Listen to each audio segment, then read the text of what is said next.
All right, so today's video, we're going to be watching a pro player on CR play Wuyang. So OWCS just recently started again, and Wuyang has been played a lot, and I mean a lot. So I want to see kind of how Wuyang's being played early on. Maybe we'll revisit this in a couple weeks, see if that, like, the play styles expanded from there. This was a CR vs Falcons match, happened a few days ago, and yeah, we were able to get the replay codes because OBS Sojourn does an awesome job of uploading all these games, has like a whole spreadsheet for it, so shout out to OBS Sojourn. So let's see, kind of curious, I might pause here and there just to kind of see how it plays, but I just want to see how this goes. Now also, this Ana Wuyang backline we've been seeing a lot recently, and it's funny because I've seen like a variation of like Kiriko in there too, and like, you know, Wuyang Kiriko, etc. But this backline that I've seen of Ana Wuyang, and I've seen it in rank too, it has a really interesting strategy, and I'll kind of talk about it as we go here, but you basically kind of have two nano boosts, and the way that you use them is really, really cool. A lot of the time you just use it on one of the dive heroes. So we'll see. But yeah, I want to see how like a pro player will play Wuyang. So here's Chorong. A lot of spam. It seems to be kind of what the whole setup here is like, basically don't really show yourself yet. And it's funny because, like, I want to point out, people are going to look at this and go, what the heck? Like, you're not even looking at your team. This is a lot of what happens in pro play where you position really, really well, and you just know that your teammates are going to be in the right spots. Like, you don't have to show yourself the whole time and then just fall over because you're an easy dive target. So you're actually watching as CR takes map control. Do you see how Chorong's, like, rotating around the map? This is perfect rotations. I mean, they haven't even really been on him yet. I love that. Puts the heal on to Shu for a second. Shu goes down. I mean, that's just a backline trade that can happen. And there you go. You love that about the high level games. Well, that's the cool part there. So, I mean, as you can see what I'm talking about with like really good position. And this, I do want to point out this type of position. And by the way, it works in multiple levels, right? It's not just because the player themselves has a good position, it's because the whole team does, right? So like if you say you try this in ranked and you go to like hide in a corner over here and you're doing this, the results may vary. And the reason why the results may vary is because everybody on CR here is in good spots, right? You're not gonna have that in ranked all the time. So you do have to adjust your position in like accordingly, but that's why you're seeing it be played like this. It's really, really cool, so. I like how Chorong's highest level is actually on Tracer at level 34. Hero level. That's a legendary loot box. But do you see how like this positioning has been just stay back all the way over here? This has been next to perfect. Like, look at how far they have to dive just to try to get backline pressure. You see that?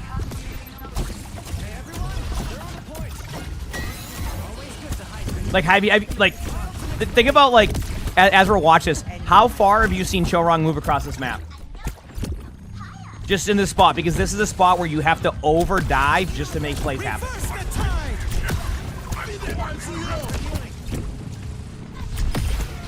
And then when the moment happens, like, see, like, the team fight is going elsewhere and the target focus is shifting, you're seeing Chorong then get with the team. Do you see that? Yeah, I'm loving the shots, too. Really good aim. And keep in mind, you're noticing, using the splash damage a little bit more, like using splash damage rather than going for direct sometimes. Like, you don't need to be super direct with these hits. You just need to do enough to poke them out, right? Like, you'll see it. Like, you see, like the launch right there. It wasn't, like, massively accurate, but the idea is, like, hey, you get on me, I'm going to do some chip damage to you. And chip damage is how you get kills. So, it's really cool to see. Now, look at the positioning. Going to default all the way back again. They know they can't push either. The funny part is, like, do you notice how Falcons actually know Chorong's here? Like, look at this. Like, you look at this from a point of view. Like, if I just, like, went here and showed you this, you'd be like, wait, what the heck? Like, do you see how this positioning is so strong that, like, even the diva, someone who's a great tank player, sees Chorong, goes, I can't do anything about that. Like, I just know that I cannot make this type of play because of the self-peel, right? So that's going to leave the only other really dive targets is to either help with the 1v1 in the Tracer or get on Shu. Now, Shu generally will play a little bit aggressive here anyway because one of the supports does need to be in line of sight sometimes. But the idea here is that Shu is probably going to, like, nano Genji or something. I forgot. Or John Bin, depending on where they're at. I'll keep in mind, I don't remember the match specifically, even though I watched it. But that's the whole point here is, like, you're going to see an aggressive play in the position and shows it. There's a nano on Genji. And then now Chorong can push up because the help is there, see? So do you see how this positioning is, like, play hide and seek going the back? Yep.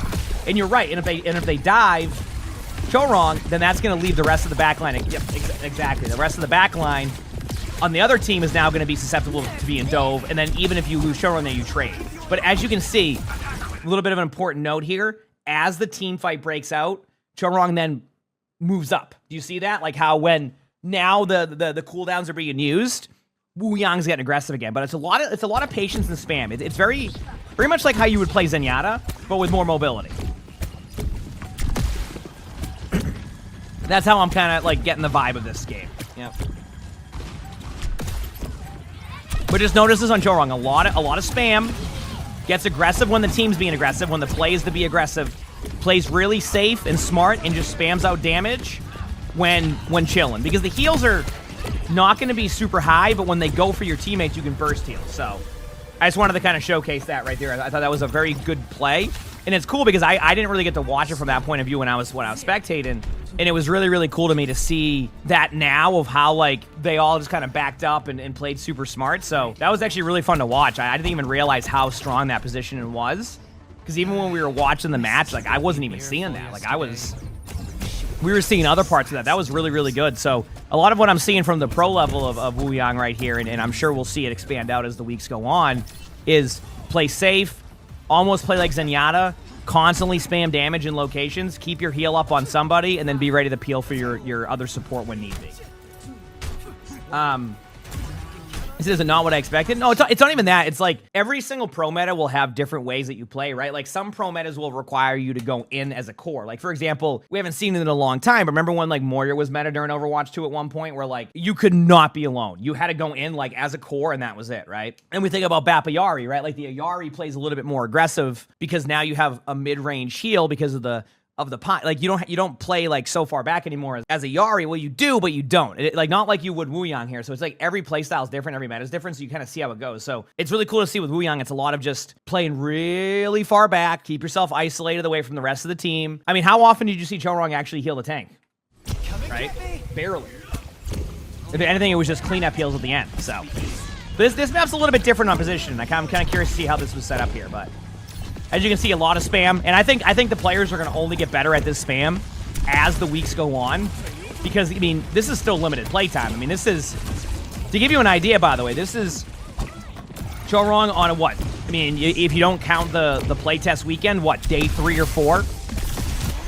Because I think this match was on Friday. So, again, very solid position in here, playing far away, really accurate with that shot, too. This might be a spot where there's the peel. The peel actually missed. But yeah, see this? See like how safe this is? Wish I could see the scoreboard and play the games. I mean, not play the games, spectating. Like, look at this here. This is nice. Yep. So what we've learned thus far is with Wuyang, a lot of playing back. A lot of playing that angle, and a lot of hide and seek, but make sure you're spamming. All right, make sure you're spamming. Notice how, like, Chorong isn't, like, going, oh, I have to get these heals now. It's only when, like, something like this happens, and it's usually for Shu, right? Like, even Shu alive here, like, what can they do there? That was a nano Winston on an Ana that was perfectly peeled. You can, and there you go. Yep. It's really cool to see. I'm going to have to bring back more of, like, watching pro players as, like, spectatings, because whenever I watch, I learn a lot, too, which then helps my spectatings, and I also just get to see some good Overwatch. Like, it's cool.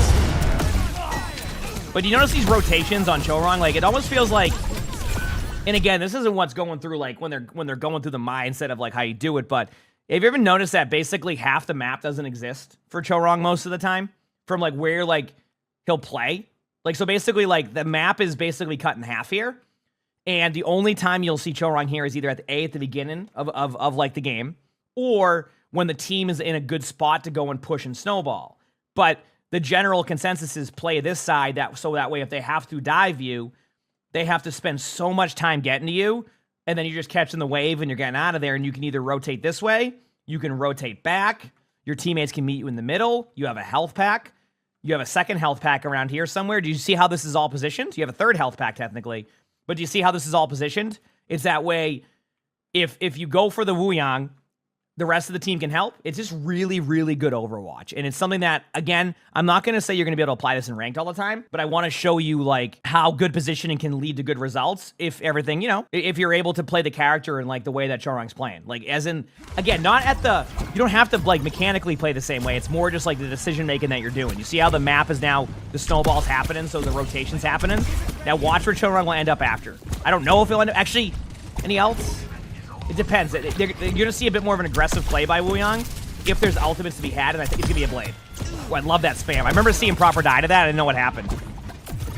Yeah, so the reason why Wuyang's playing aggressive now is going to be aggressive. If you look at the ultimates are basically like an all-in strat. So what you're doing now is you're rotating to be in a spot away from where the ultimate, yep, exactly. See? So the Winston ultimate is happening on this side of the map. So instead of being on the same side, you're having the rotations and the angles happen. So now Chorong's here. They're going to rotate back, and then eventually you'll see a rotate either into the team or back this way. It's really, really good Overwatch. It's like very, very clean. Very, very clean. Yep. And now you just start spamming corners. Also, how do I get rid of this thing on the replay? I just realized I have this up here the whole time. Yeah, it's all good. My webcam is probably in the way anyway.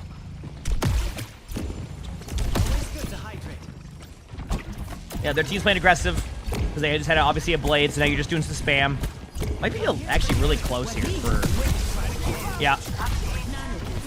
Good rotation. I mean, perfect rotation down. See, even there where I'm like, ooh, this might be a little bit close, because I'm just like looking at it. You see that perfect rotation right there down? Already had a plan. You said press control? Okay, thank you. There you go. Already had a plan in place. You see that? Already knew where he wanted to go. Already rotated down. That was perfect. That was perfect. So yeah, it very much seems like with Wuyang is you're gonna want to just play really far back like you would as Zenyatta. Barely like show yourself when you're doing that, and then constantly spam. Like make sure that like someone on their team is taking poke damage when you can. Yeah, it's really cool.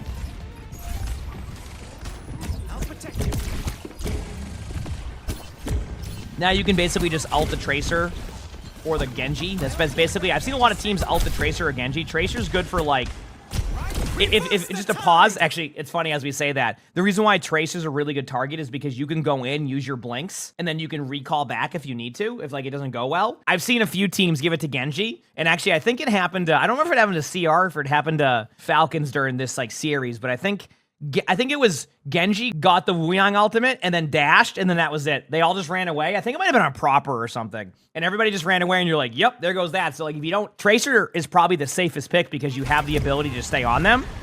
And then you can just basically disengage out. And as you can see, that's exactly what Tracer did in the backline, the fielder there with Heath. See that? Oh, Heath went in there.